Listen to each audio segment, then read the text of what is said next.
Stop, he hissed, looking downwind first in case they walked into an ambush. Man-shaped footprints had disturbed the pulverized rock. Fresh tracks. Intruders. The sun was higher now, dull white behind the clouds. Snow gleamed on the mountains. Nim paced slowly over a wide area, examining the ground. Then he made his decision. The reindeer had shied north to avoid the other men, so he took his hunters east. East was away from the herd, but away from home, too. Han grunted his approval as they ran from the other men's tracks, recognizing Nim's intent. Soon they hooked northward again, maneuvering behind the enemy. Twice they found more footprints where the other men had followed the wider trail left by the reindeer.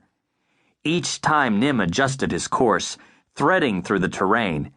He was careful never to cross the highest points, which would allow him to see, but also to be seen. The wind was enough. He had their scent, so he stalked after both targets. Finally, he spotted one of the intruders near the base of a hill. Nim dropped into a crawl with his best knife in hand. Each of his hunters carried several blades of flake granite in addition to clubs of horsebone. "Be ready," he said as a second intruder joined the first. The other men touched the earth again and again, clumsily examining the herd's spoor. They were hideous. They had small heads, flat faces, and pebble noses.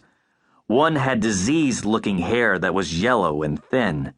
They were taller than Nim, with longer legs and arms. He knew of them from his father's legends. His father had called them dead men because they uttered nonsense if they spoke, and because their tools and clothing were pitiful efforts like things imagined by ghosts. The dead men even walked like spirits with strides as long as the reindeer.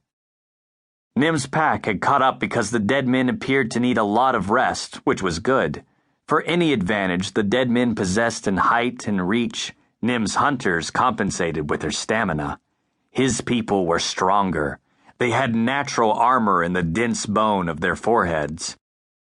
The dead men were Cro-Magnon men, the early race of Homo sapiens. Nim and his tribe were Neanderthals. "Now, before they smell us," Nim said. He stole sideways against a crease of bedrock. Han and En came after him while the other three stayed behind. They would attack in two prongs, although they were outnumbered.